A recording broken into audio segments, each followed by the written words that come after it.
Assalamualaikum warahmatullahi wabarakatuh. Hai semuanya, jumpa lagi dengan saya Chow Sing Sing, kurator dari podcast Horror Night Story. Seperti biasa, malam hari ini saya akan menceritakan sebuah cerita yang dialami oleh seorang pemuda. Namanya Mas Restu. Seperti apa ceritanya? Mari kita simak. Hai, nama aku Restu. Jadi dulu aku pernah camping ke salah satu cuban di Malang. Namanya Coban Jahe. Aku ke sana berangkat 7 orang. Rencana camping sudah aku susun beberapa minggu sebelum hari keberangkatan. Singkat cerita, tibalah hari keberangkatan itu.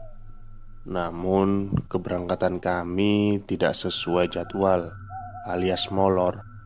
Dikarenakan ya taulah budaya kita jam karet. Aku, Mahmud, Ulfa, Bayu, Samsul Dila, serta Randy berkumpul di rumahku. Kami bertuju packing dulu, mengecek semua keperluan yang akan kami bawa. Mulai dari logistik, tenda, kotak P3K, dan obat-obatan darurat lainnya. Setelah packing dan memastikan sudah siap semuanya, kami dipanggil ibu untuk makan terlebih dahulu sebelum berangkat. Setelah makan, seperti biasa sebelum memulai perjalanan lintas alam, aku izin dulu sebentar ke teman-teman untuk berdoa di musola dekat rumahku. Ya, memohon izin dan meminta perlindungan Yang Maha Kuasa. Ya, mengingat aku yang mengadakan dan mengajak acara camping ini, tentu saja aku adalah yang paling bertanggung jawab dengan rombongan ini. Aku nggak mau ada hal yang tidak diinginkan terjadi nanti. Oke, sudah siap semuanya? Ayo kita berangkat, kataku mengajak mereka berangkat. Kami pun mulai menunggu bis di halte. Untung saja bis sepi, jadi kami semua dapat tempat duduk. Bis jurusan Surabaya Malang. Setelah sampai di Terminal Arjosari Malang, kami ganti oper angkutan. Setelah beberapa jam di perjalanan, akhirnya kami sampai di tujuan kami. Aku dan teman-temanku turun di depan jalan masuk kampung. Dari jalan inilah kami akan menempuh dengan jalan kaki sejauh 7 kilometer. Waktu saat itu menunjukkan sudah hampir jam 6 sore. Ya, sudah memasuki waktu maghrib. Di sini mulai ada yang aneh dirasakan oleh adikku Mahmud.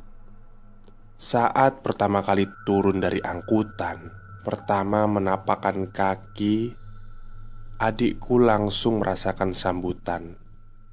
Tiba-tiba angin dingin terasa menusuk tulang-tulang adikku.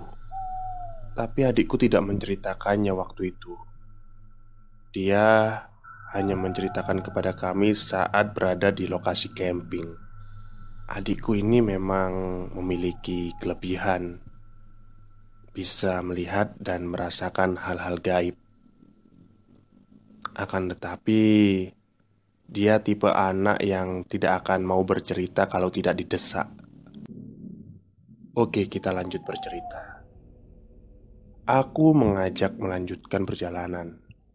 Sambil berjalan, aku sedikit menceritakan kondisi jalan dan medan yang akan ditempuh. Sampai aku teringat bahwa ada yang belum aku sampaikan, dan itu membuatku sempat tak bicara, yaitu mengenai seperti apa air terjun ini di malam hari.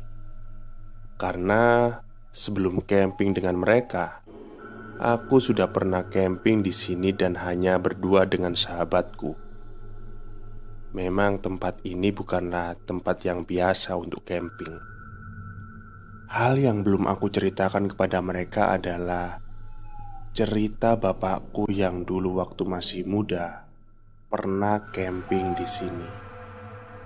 Konon air terjun ini ada sosok penunggunya, yaitu ular jengger yang eksistensinya akan mulai muncul setelah maghrib. Waktu dulu camping hanya berdua dengan sahabatku, aku benar-benar tahu dan merasakannya. Saat itu aku 3 hari camping di sini, dan setiap selepas waktu maghrib selalu terdengar bunyi seperti kokok ayam hutan dari arah air terjun. Semakin malam akan semakin keras, mirip suara katak, tapi sama sekali berbeda jika didengarkan lebih lama lagi. Suaranya begitu jelas dan menggema di area seluas itu. Bahkan akan terasa semakin mendekat jika didengar dengan seksama. Tapi untunglah waktu itu tidak terjadi apa-apa. Setelah mengingat hal tersebut, aku mengajak mereka mampir ke masjid setelah lama berjalan dari jalan raya tadi. Kami menunaikan ibadah sholat maghrib dulu, kemudian menunggu waktu isya sekaligus. Setelah sholat isya, aku meminta semuanya untuk berkumpul sebentar dan menjelaskan bahwa tempat ini ada yang menunggu, yaitu sosok berupa ular jengger.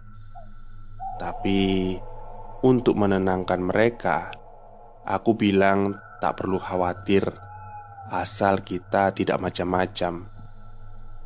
Sebelum aku mengajak melanjutkan perjalanan, aku kembali berdoa dan meminta perlindungan, karena aku sudah mulai merasakan ada keganjilan.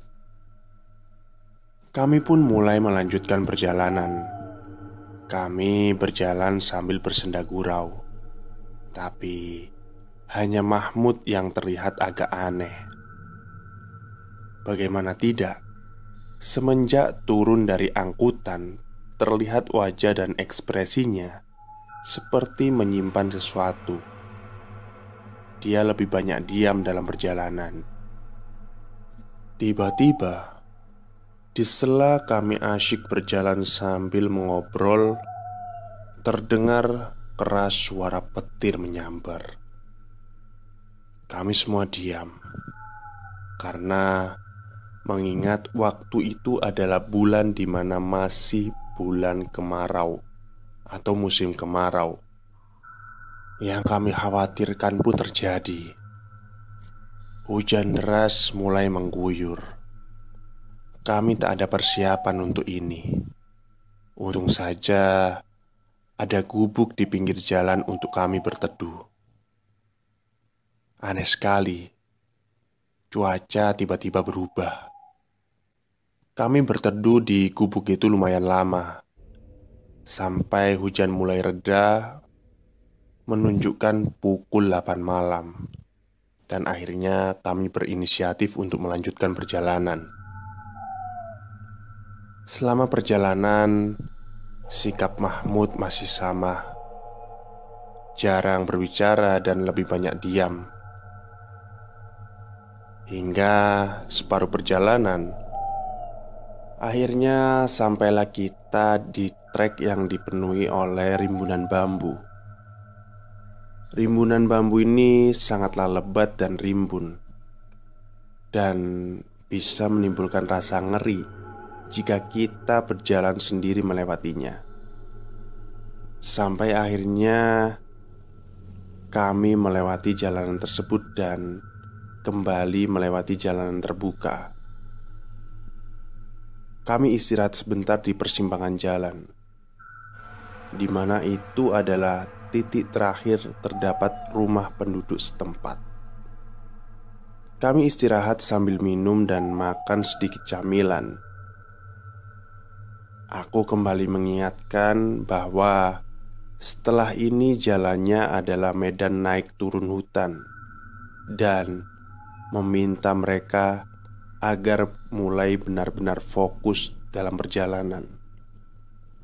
Semua mengiyakan tanda mengerti. Namun tak berapa lama kami mengobrol, tiba-tiba datanglah seseorang.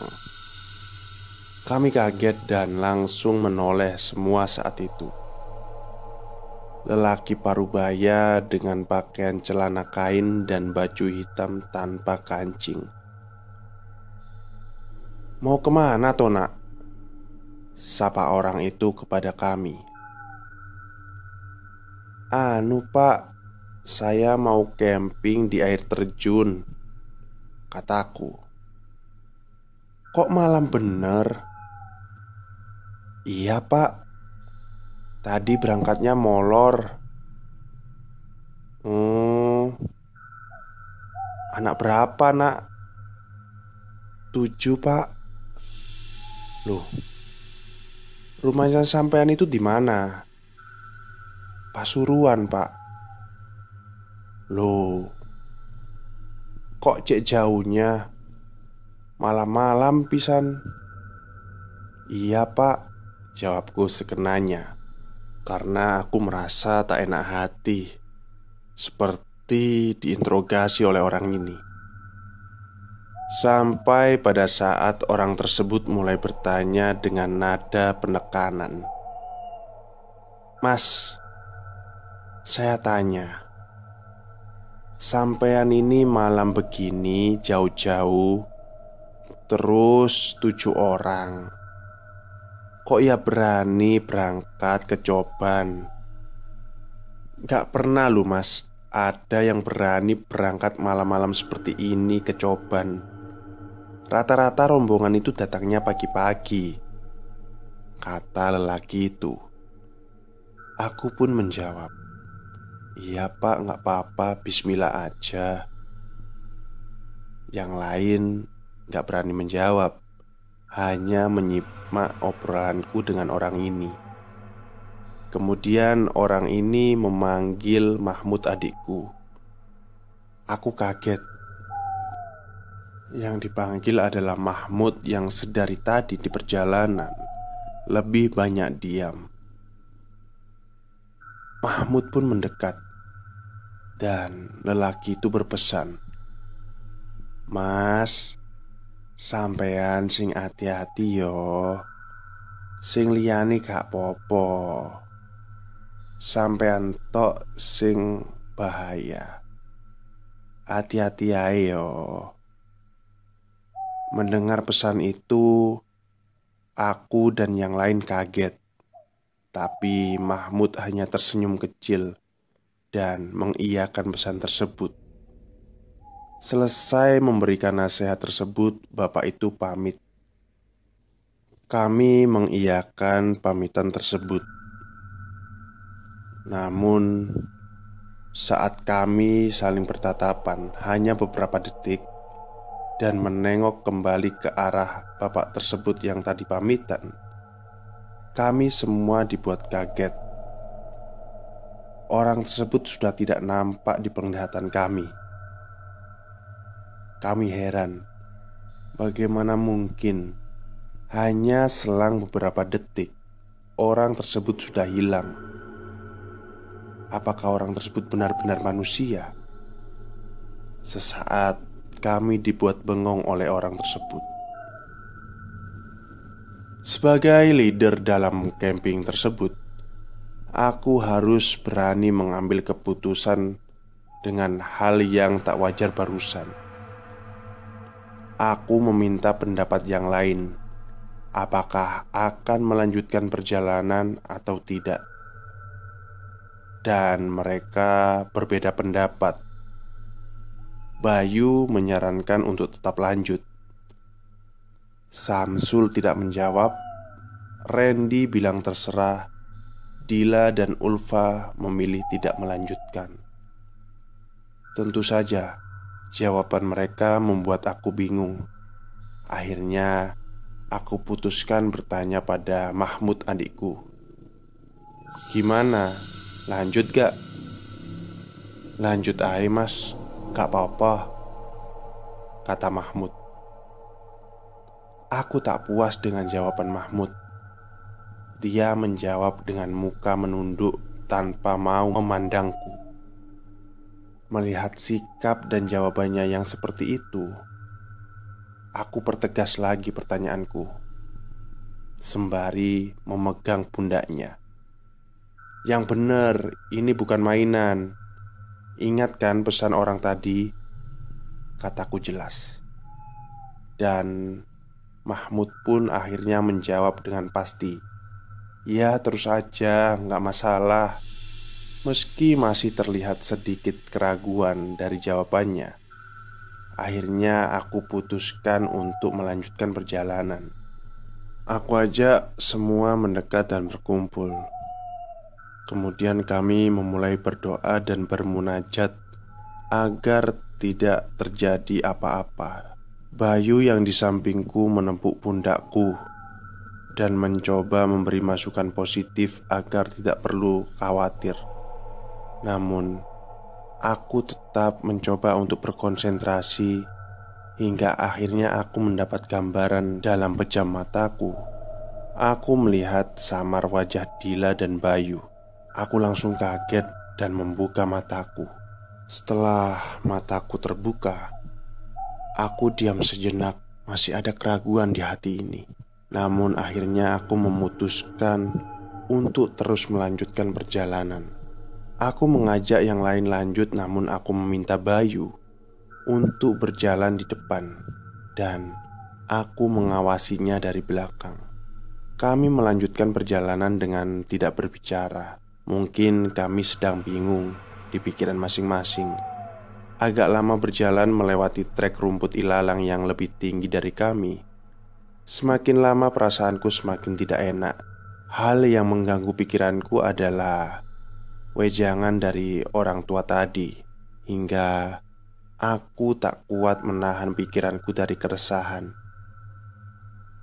Aku meminta semuanya untuk break.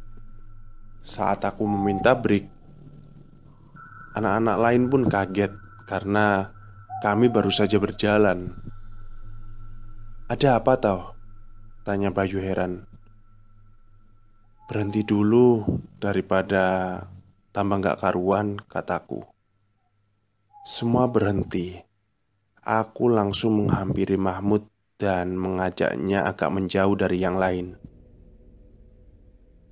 Aku tahu ada yang tidak beres. Aku sangat kenal Mahmud. Dia tidak akan bercerita atau menjelaskan hal gaib bila tidak didesak. Aku pikir mungkin dia tidak bisa menceritakan kepada yang lain karena khawatir akan mengganggu perjalanan. Setelah berjarak sekitar beberapa langkah dari yang lain, aku bertanya sambil memegang kedua pundaknya, "Yang benar ini, ada apa ini?" Namun Mahmud masih enggan berbicara. Sekali lagi aku bertanya dengan nada yang agak tinggi, "Ceritakan, ada apa ini sebenarnya? Sampai ada orang yang memberi wejangan seperti tadi. Ini masalahnya keselamatan rombongan. Ceritakan sebelum hal yang tidak diinginkan terjadi." Setelah mendengar aku berkata dengan nada agak tinggi, akhirnya Mahmud bercerita. Ternyata sejak awal keberangkatan kita, dia sudah merasakan gangguan. Saat masih berkumpul di rumahku, Mahmud sudah merasa tak enak karena rombongan berjumlah ganjil. Ya, ada kekhawatiran kalau ganjil akan digenapi oleh sesuatu yang dalam kurung lain. Kemudian saat pertama menjejakkan kaki dan turun dari angkutan, angin yang dia rasakan terasa sangat menusuk. Terdengar juga suara bergema di telinganya. "Mau apa kamu kesini? Pulanglah, daripada tak incak-incak temanmu." Ya, itu bukan suara manusia, namun suara yang lain. Mahmud mendengar suara itu, tapi dia memilih tidak bercerita. Bahkan saat melihat orang tua tadi, dia sadar bahwa dirinya lah yang akan dituju orang itu. Benar saja, Mahmud dipanggil dan diberi wejangan. Mendengar penjelasan itu, aku jadi kaget. Kini semuanya jadi masuk akal. Kemudian aku kembali mendekati yang lain. Saat aku kembali dengan Mahmud, Randy bilang ingin sedikit bercerita. "Bro, barusan di jalan rumput ilalang, sepertinya ada yang mengikuti kita.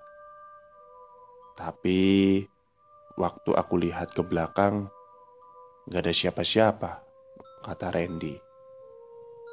Cerita Randy ditanggapi oleh Samsul. "Iya, kayaknya ada yang ngikutin kita. Aku juga kerasa." Mahmud menyauti mereka. "Iya mas, lebih tepatnya berjalan mengiringi. Gak satu tapi ono beberapa." Mendengar penuturan Mahmud, semua diam dan menatap Mahmud. Setelah itu mereka menatap aku. Aku mengerti maksud mereka. Mereka pasti ingin bertanya, dengan kondisi seperti ini, apakah kita akan lanjut? Aku menghela nafas panjang. Di sini aku yakin bahwa yang diincar adalah Mahmud. Aku menjadi lega. Aku dapat memutuskan bagaimana akan melanjutkan perjalanan. Aku kemudian bertanya pada Mahmud, "Kamu sudah mageri awakmu?" Mageri itu kalau istilah orang Jawa itu kayak ngasih perlindungan diri gitu ya. "Belum mas," kata Mahmud. "Wah, kebiasaan kamu itu. Jangan sok ngerti, jangan sok bisa. Hanya karena sedikit kelebihan. Sudah ngerti gitu, mbok ya dipageri dirimu." Mendengar aku memarahinya seperti itu, dia hanya mengangguk. "Ya udah, wudu dulu, terus pagari dirimu," kataku. Kebetulan tempat kami berhenti di dekat sungai, sehingga ia dapat langsung mengambil air wudhu. Selepas wudhu, Mahmud duduk bersila dan memejamkan mata. Aku memberi isyarat yang lain untuk diam sejenak dan tidak mengganggu. Beberapa menit aku tunggu. Ia belum juga selesai. 5 menit berlalu, aku mulai khawatir. Kemudian aku memanggilnya, tapi dia tidak menjawab dan tetap pada posisinya. Aku mencoba melihat wajahnya dengan menerangi wajahnya dengan senter. Aku kembali bertanya, apakah sudah selesai? Dan dia masih tidak menjawab. Aku mulai panik karena aku lihat keringat mengguyur deras dari wajahnya. 15 menit berlalu, namun belum juga dia merespon. Hingga aku mencoba memanggil namanya sambil menggoyangkan tubuhnya. Aku kaget. Tubuhnya tak bergeming layaknya patung. Otot di keningnya juga mulai muncul. Yang lain juga mulai panik dan bingung. Aku khawatir Mahmud sedang kerasukan atau sedang tidak sadarkan diri. Di tengah kepanikan itu, tiba-tiba Mahmud membuka matanya dan mengusap wajahnya sambil menghela nafas panjang. Aku langsung bertanya, "Ada apa? Kok sampai kayak gitu? Kamu gak apa-apa kan?" Mahmud menjawab, "Gak apa-apa, Mas." Setelah menjawab pertanyaanku, Mahmud langsung meminta yang lain untuk mendengarkan penjelasannya. Di antaranya adalah yang pertama, setelah ini jangan sampai berjalan berjauhan. Yang kedua, selalu fokus, jangan memikirkan hal yang lain. Dan yang ketiga, ketika kita nanti sampai di area makam lama dan persimpangan sungai, jangan menoleh ke samping ataupun ke belakang. Semua mengangguk tanda mengerti. Memang, jalan yang akan kami lalui ini melewati salah satu area makam, dan disitulah titik yang paling rawan. Sebelum melanjutkan perjalanan, aku mengatur formasi perjalanan. Bayu, dia berdiri paling depan. Aku dan Ulfa di belakangnya. Mahmud dan Dila di belakangku. Dan di belakang sendiri ada Randy dan Samsul. Formasi ini bukannya tanpa maksud. Dalam rombongan ini, aku, Mahmud dan Randy adalah yang pernah mempelajari ilmu kebatinan dan setidaknya mampu untuk mengaplikasikannya andai terjadi gangguan yang di luar batas. Sedangkan yang lain tidak memiliki hal tersebut. Sehingga dengan formasi ini kami dapat saling mengawasi dan menghandle. Seandainya terjadi sesuatu pada Ulfa, Dila, Samsul, aku, Mahmud, dan Randy dapat langsung memeganginya kalau-kalau ada yang kerasukan agar tidak sampai berlari. Namun untuk Bayu, tentu saja aku harus sigap karena dia akan berjalan di depanku.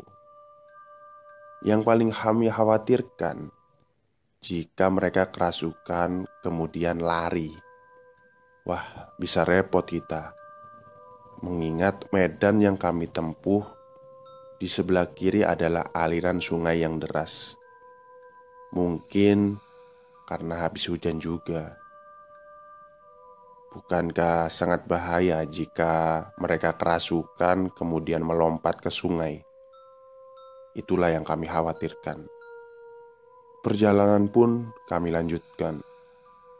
Sampai akan mendekati area pemakaman, aku mengingatkan semua agar tidak menoleh dan tetap fokus.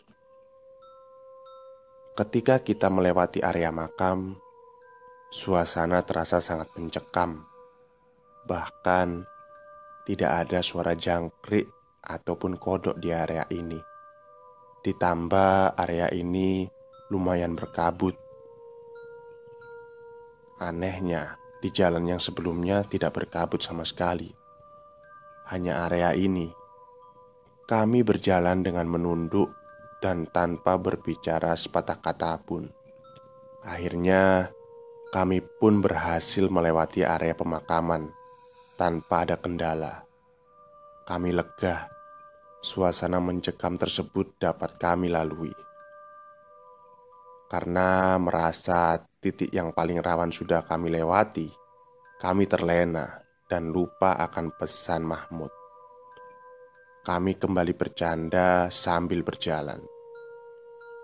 Sampai tiba di jalan persimpangan sungai yang Mahmud bilang tadi. Bayu terlihat aneh. Tiba-tiba dia diam, tak menyahuti kami bercanda. Aku mulai curiga. Berjalannya pun mulai lebih cepat, sehingga menimbulkan jarak beberapa meter dariku. Sampai dia melihat cabang jalan tersebut dan bertanya, "Ini ngiri apa lurus?" "Ngiri," jawabku. Bayu memang tidak tahu jalan atau rutenya. Sampai 3 kali dia bertanya ke arah mana dan aku yang menjawab. Tapi aku tidak melihat bahwa Bayu akan mengambil jalan belok kiri. Malah dia mengambil jalan sebaliknya. Aku pun langsung berlari menghampirinya. Kemudian menepuk pundaknya dan menariknya. "Kiri, kamu gak dengar ya?" kataku. "Waduh, iya maaf, aku gak fokus," kata Bayu. Padahal jelas-jelas dia bertanya 3 kali padaku. Hampir saja Bayu terperosok ke sungai kalau aku telat menariknya. Setelah Bayu kembali fokus dan minum sedikit air, kami melanjutkan perjalanan. Saat melewati jalan tanjakan dan akan memasuki area hutan mahoni yang sudah dekat dengan lokasi, tiba-tiba kami disambut oleh suara pohon terjatuh. Suaranya sangat keras, terdengar jelas tepat seperti di samping kami. Kami seketika berhenti dan waspada melihat ke arah samping. Anehnya, sama sekali tidak ada tanda-tanda pohon yang jatuh. Aku bertanya kepada yang lain, "Dengar nggak?" Semua serentak menjawab, "Iya, ada pohon jatuh. Tapi kok nggak ada pohonnya ya kayaknya." Tidak selesai sampai di situ sambutan untuk kami. Setelah kembali berjalan beberapa meter saja, aku mencium bau bunga Kamboja yang sangat menyengat. Aku diam dan bertanya pada Ulfa, "Kamu bau nggak?" "Bau apa?" jawab Ulfa. Ulfa tidak merasakan bau itu. Aku bertanya pada Mahmud dan Randy, dan mereka menganggukkan kepala. Hanya aku, Randy, dan Mahmud yang merasakan bau itu. Tapi kami memilih tidak mempersoalkan hal tersebut. Aku heran karena di area ini sama sekali tidak ada tumbuhan bunga-bungaan, apalagi tumbuhan Kamboja. Namun aku, Mahmud, dan Randy benar-benar bisa merasakan kehadiran mereka. Belum jauh kami berjalan, tiba-tiba Ulfa kaget dan beringsut mundur bersembunyi di balik badanku. Aku pun bertanya, "Ada apa?" "Itu putih-putih, apa itu?" jawab Ulfa. "Mana sih? Gak ada apa-apa kok," kataku lagi. Dia tetap saja bersembunyi di balik badanku. Akhirnya kami berjalan dengan Ulfa yang tetap bersembunyi di balik badanku. Kami melewati batu besar. Ketika melewatinya, Ulfa semakin rapat bersembunyi di balik badanku sambil bilang, Itu loh." Dia memberitahu bahwa ada sosok putih yang dilihatnya di situ. Karena aku tidak melihatnya, aku pun tidak terlalu menghiraukan. Singkat cerita, kami pun sampai di lokasi untuk berkemah. Aku pun mulai menyiapkan tenda. Setelah tenda sudah siap, aku meminta Dila mengeluarkan alas untuk tenda. Tendaku ini bukanlah tenda zaman sekarang yang simpel dan memiliki layer bawah untuk alas. Tenda yang kami pakai adalah tenda jadul milik bapakku. Tenda kain di tahun 80-an. Waktu menunjukkan pukul 11. Setelah tenda siap, tiba-tiba terdengar suara petir menggelegar. Kami khawatir akan turun hujan kembali. Dan benar, gerimis mulai melanda. Kami bingung. Akhirnya kami berdiskusi dan memutuskan untuk membongkar tenda dan berteduh di pos tiket masuk dengan kondisi seadanya. Jadi di sana itu ada pos, semacam pos tiket masuk gitu di tempat sekitar cobannya itu. Maklum, tempat ini belum lama mulai dikelola untuk dikenalkan sebagai wahana wisata. Kami menunggu hujan itu semakin reda, tapi bukannya semakin reda, malah semakin deras. Malam itu dingin sekali, dan rasa lapar melanda kami. Akhirnya setelah reda, kami memutuskan tidak mendirikan tenda lagi. Kami memilih bermalam di pos tersebut. Aku mengajak Randy untuk mengambil air di bawah, di area air terjun. Sampai kami mau turun untuk mengambil air, Mahmud mengingatkan kami. Dia melarang karena berbahaya di jam segini. Aku teringat, ya, aku tidak mau mengambil resiko bertemu sang ular jengger yang konon tingginya mencapai tinggi pohon kelapa. Mungkin itu ular purba ya kayaknya, Titanoboa gitu. Randy pun setuju dengan Mahmud dan kami tak jadi mengambil air untuk memasak, sehingga memakai persediaan air minum. Setelah makan dan kenyang, kami berbincang. Disinilah kami mulai saling bercerita tentang apa yang terjadi selama perjalanan. Dimulai dari Bayu. Dia bercerita bahwa sebenarnya saat di cabang jalan tadi, saat dia hampir terjatuh di jurang sungai, dia melihat sosok wanita duduk di tepi ujung jalan dan melambai memanggil namanya. Dia hanya mengikuti panggilan tersebut. Bahkan saat itu, dia tidak melihat jalan belokan ke kiri. Saat aku menepuk pundaknya dan menariknya, sosok wanita tadi menghilang, dan jalan yang harusnya dia lewati terlihat. Bayu bilang, "Untung aku tidak kebablasan tadi. Coba aku kebablasan." Aku tanggapi dengan berkata, "Makanya kamu yang fokus." Mendengar cerita Bayu, Mahmud menanggapi bahwa dia juga melihat sosok itu melambai kepada Bayu. Mahmud sudah akan berlari menghampiri, tapi aku lebih dulu berlari menghampiri Bayu. Jadi Mahmud tidak jadi berlari untuk menghampiri Bayu. Randy juga ikut menanggapi. Dia juga melihat sosok itu dari kejauhan. Tapi dia percaya, seandainya Bayu tak sadar, aku atau Mahmud yang berada di depannya pasti lebih dulu berlari. Anehnya, aku, Dila, Samsul, dan Ulfa tidak melihat sosok ini. Ya, meskipun aku juga belajar kebatinan, aku hanya bisa memagari diri sendiri dari makhluk-makhluk seperti itu. Tapi tidak mudah melihat sosok secara nyata layaknya Mahmud dan Randy. Dilanjutkan dengan Samsul bercerita, karena sedari awal dia selalu berjalan di belakang, Samsul dapat melihat semua gerak-gerik kami yang ada di depannya.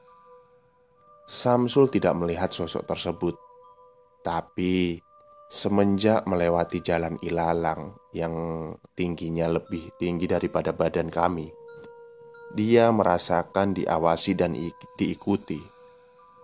Bahkan sempat sekilas dia melihat bayangan hitam berjalan di samping Bayu. Dan Saat di makam, dia merasakan tekanan energi yang membuatnya sempat sesak nafas. Ulfa kemudian bercerita perihal sosok wanita berpakaian putih, berambut panjang saat melewati batu besar tadi. Randy dan Mahmud kembali menanggapi. Mereka juga melihat sosok tersebut yang kemungkinan bau Kamboja itu berasal darinya. Aku, Dila, Samsul, dan Bayu tak melihat sosok ini saat berjalan melewati batu tadi.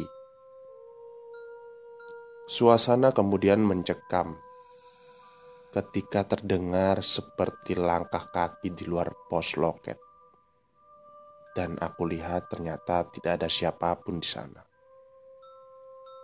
Samsul yang sedari awal memang sudah takut memilih tempat ternyamannya, yaitu di pojokan yang terapit dan tak memandang langsung keluar pintu.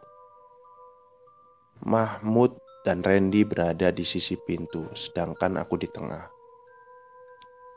Selama kami bercerita, hanya Dila yang tidak menceritakan apa-apa. Tiba-tiba Mahmud menyuruh kami diam dan mengatakan, "Sst, ada sosok tuyul yang sedang berkeliaran dan mengawasi kita saat ini." Akhirnya, setelah diam beberapa saat, kami kembali melanjutkan cerita. Randy bercerita, saat di area makam, dia mendengar seperti ada suara nafas berat. Lalu aku pun meminta Mahmud menjelaskan apa yang sebenarnya terjadi pada diri Mahmud saat aku menyuruhnya untuk memagari diri. Mahmud pun mulai bercerita. Sebenarnya, sesaat setelah ia selesai memagari diri, ada sosok kakek tua berjubah dan bersorban menepuk pundaknya. Kemudian Mahmud berdiri dan mulai berbincang-bincang dengan sosok tersebut. Kakak itu berpesan, sebenarnya rombongan ini tidak disukai kedatangannya, dan mereka sudah menanti di area pemakaman. Dan yang paling tidak disukai oleh mereka adalah Mahmud dan aku, karena mereka tidak bisa menyentuhku yang sedari awal memang sudah memagari diri. Akhirnya mereka mengincar Mahmud yang belum memagari dirinya. Tapi beruntung, sebelum memasuki area tersebut, aku mengingatkan Mahmud untuk memagari diri. Dengan begitu, kakek tua bersorban putih tersebut dapat berkomunikasi dengan Mahmud dan menasehatinya. Sebenarnya pesan yang Mahmud sampaikan itu adalah pesan dari kakek tersebut. Setelah berpesan, Mahmud kemudian membuka matanya. Mahmud pun melanjutkan ceritanya. Saat di area pemakaman, ada dua sosok siluman, wanita dan laki-laki, berbadan setengah manusia dan ular. Mungkin inilah sosok interaksi yang kami rasakan saat itu. Hampir saja waktu itu Samsul menginjak ekor mereka. Samsul berjalan memang agak di samping sisi jalan. Kedua sosok itu hanya mengawasi kami, namun seakan-akan enggan untuk mendekati. Beruntung sekali Samsul tidak menginjak ekor sosok tersebut. Kalau menginjak, entah apa yang terjadi. Selepas melewati zona kritis itu, saat dimana Bayu hampir terperosok karena sosok wanita kuntilanak itu, sebenarnya itu adalah sosok yang berbeda dengan sosok kuntilanak yang berada di batu besar yang dilihat Ulfa tadi ya. Karena yang berada di batu besar itu tidak bersifat mengganggu. Sang kakek memang memperingatkan mengingatkan Mahmud untuk berhati-hati dengan sosok Kunti yang berada di cabang jalan tersebut. Aku sudah merasa tidak khawatir mendengar cerita Mahmud. Aku kira semua titik kritis sudah kami lalui. Ternyata perkiraanku salah. Mahmud kembali menjelaskan. Mahmud bilang kami harus berhati-hati sampai maksimal jam 2 dini hari. Dan jangan sampai semuanya tertidur. Setidaknya ada 1 atau 2 orang yang terjaga. Mendadak kami semua memandang Mahmud dengan wajah serius. Randy bertanya, "Ada apa lagi, Mas?" Bayu menyauti juga, "Loh, belum selesai juga ini." Ulfa yang memang notabene cewek yang penakut, dia sedikit terisak dan agak menangis mendengar penjelasan Mahmud. Mahmud menjelaskan lagi bahwa ada 1 yang ingin mereka ambil. Jadi setidaknya kita harus berjaga agar semuanya aman. Aku pun berinisiatif untuk membagi yang tidur dulu siapa. Yang cewek tidak kebagian begadang. Aku dan Randy akan tidur duluan. Sedangkan Mahmud, Bayu, Samsul tidur terakhir. Aku pun tidur dulu. Tak lama aku tidur, aku terbangun. Kulihat ternyata semua terjaga, kecuali Dila dan Ulfa. Ternyata mereka tidak bisa tidur karena gelisah. Saat aku terbangun, Mahmud dan Randy menatapku. Kemudian Randy bertanya, "Bro, kamu dengar gak?" Aku setengah mengantuk, mencoba mendengar apa yang dimaksud oleh Randy. Aku tanya balik, "Ini kayaknya suaranya ulo jengger, bro." "Bukan itu maksudku. Dengarkan lagi. Ini kayaknya ada suara lain." Aku mengernyitkan dahi dan mengusap-ngusap mataku agar benar-benar sadar dari tidurku. Setelah seksama aku dengarkan, aku benar-benar sadar. Ini adalah suara gending gamelan Jawa. Aku pun tanya pada Randy, "Ini gamelan Jawa kan?" "Iya," kata Randy. Kemudian aku kaget. Tiba-tiba Dila yang tadinya tidur bangkit dengan mata masih terpejam dan tangannya melenggak-lenggok bak penari sinden. Aku kaget. Aku tahu Dila tidak memiliki pengalaman apapun tentang menari ataupun dance, apalagi tari tradisional. Tangannya melenggak-lenggok begitu lenturnya dan anggun. Sekitar 5 menit dia seperti itu. Sampai akhirnya Mahmud mengusap wajah Dila dan kemudian Dila rubuh tertidur lagi. Aku bertanya pada Mahmud, "Ada apa dengan Dila?" "Udah 2 kali, Mas, Dila seperti ini," kata Mahmud. "2 kali? Yang pertama kapan?" "Ya pas sampean tidur, Mas," jawab Mahmud. Aku kaget.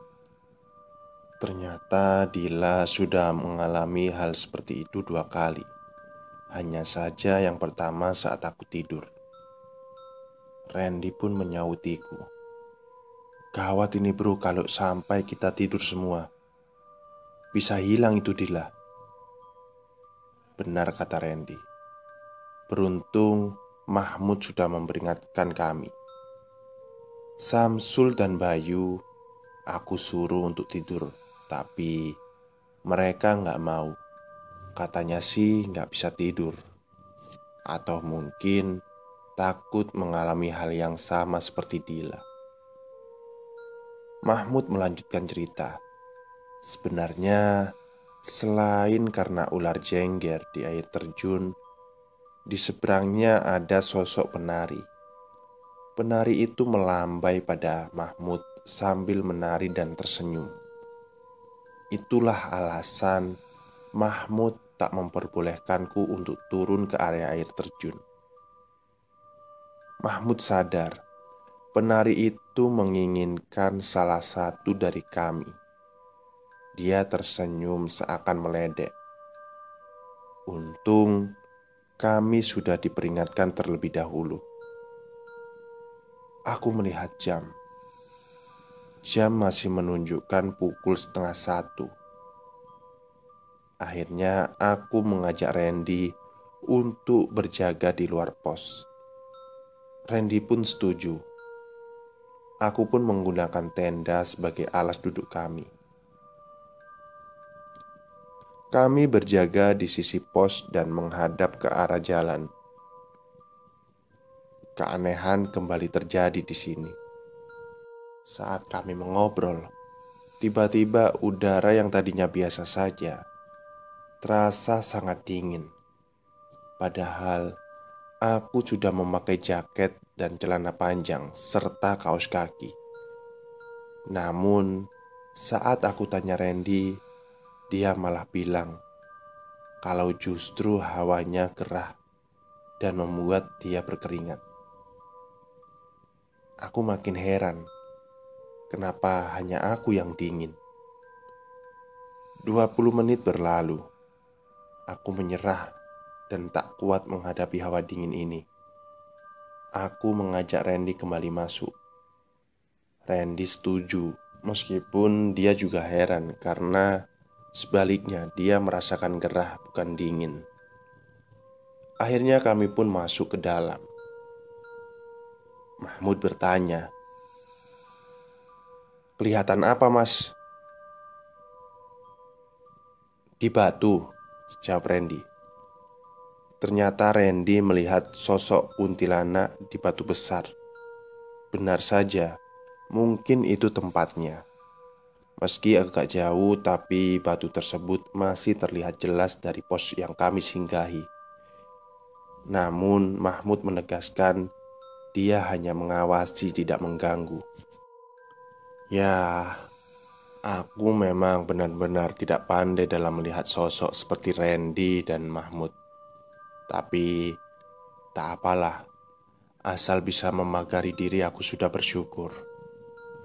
Aku mencoba menggoda Samsul yang terlihat tak beranjak sama sekali dari tempatnya. "Sul, tukar tempat dong." Samsul melihatku dan berkata, "Udah gak usah." Ya, terlihat jelas seberapa takutnya dia dan benar-benar ingin berada di zona nyamannya. Tapi tak apa, setidaknya dia tidak blank seperti Bayu tadi. Mahmud pun kembali bercerita.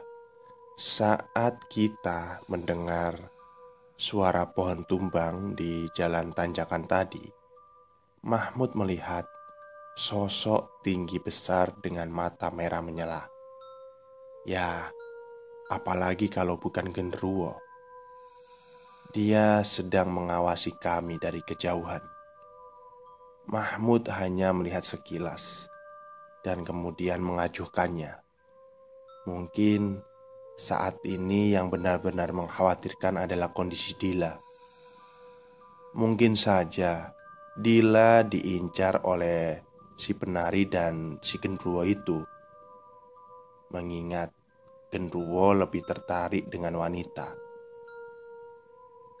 Waktu berlalu, kami melanjutkan dengan obrolan yang santai untuk mengusir rasa mencekam. Sampai akhirnya waktu menunjukkan pukul 2. Dalam hati kami semua sedikit lega karena sudah melewati jam yang Mahmud bilang titik kritisnya. Suara gending gamelan Jawa sudah mulai tidak terdengar. Hawa mencekam juga sudah berangsur hilang. Aku mencoba keluar pos dan mengamati sekitar. Tentu saja, Memang benar, dingin yang kurasakan sudah tidak sedingin yang tadi. Aku pun menyuruh mereka untuk beristirahat dan tidur karena sudah aman. Akhirnya, Randy, Bayu, dan Samsul terlelap. Tapi Mahmud tetap tidak mau memejamkan matanya.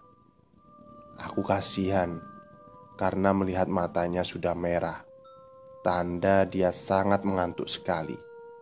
Tapi dia bersikeras tidak mau tidur. Akhirnya kami berdualah yang berjaga. Aku tanyakan, kenapa dia bersikeras mau tetap berjaga. Mahmud menjawab bahwa saat dia tidur, dia khawatir akan kerasukan dengan kondisinya yang mulai lemah. Ditambah dia khawatir jika Randy dan aku tertidur juga. Karena memang pada dasarnya aku ini gampang tertidur. Mahmud masih belum bisa menghilangkan rasa khawatirnya pada Dila. Khawatir jika semuanya lengah, Dila akan diambil. Aku mengerti khawatirnya, karena Dila juga merupakan keponakan kami. Apa jadinya jika terjadi sesuatu pada Dila? Apa yang akan kami katakan pada orang tuanya? Sampai pukul 5, akhirnya semua bangun. Situasi sudah benar-benar aman. Kami sudah lepas dan mulai bercanda. Mentari mulai terbit. Kami mulai memasak untuk sarapan. Ulfa dan Dila memasak dan yang laki-laki turun untuk mandi. Setelah mandi, kami makan bersama. Kemudian kami mengemasi barang-barang untuk packing pulang. Kami pun turun bersama untuk menikmati keindahan air terjun dan bermain air, serta berfoto-foto. Setelah puas, kami bersantai sejenak. Jam menunjukkan pukul 8:30. Kami pun kembali pulang. Selama di perjalanan, kami mencoba melihat titik-titik di mana tempat kejadian. Saat di tempat tanjakan di mana kemarin ada pohon terjatuh, kami melihat tidak ada jejak pohon jatuh. Bahkan dahan dan ranting pun tidak ada yang jatuh. Kemudian saat kami sampai di jalan cabang, Bayu melihat kondisinya. Padahal tempat sosok wanita yang memanggilnya kemarin bukan di pinggir jalanan setapak, melainkan di tengah atas sungai. Bisa dibilang wanita tersebut melayang. Entah bagaimana jadinya jika Bayu menuruti panggilan wanita tersebut.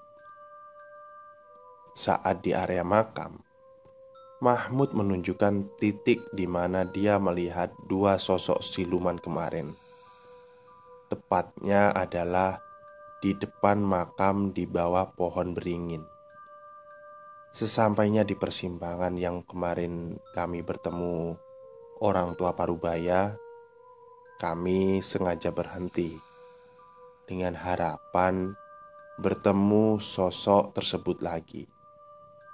Tapi sampai lama kami menunggu, ternyata orang tersebut tidak nampak. Dan akhirnya kami melanjutkan perjalanan pulang. Dan alhamdulillah perjalanan pulang kami lancar dan selamat sampai tempat tujuan.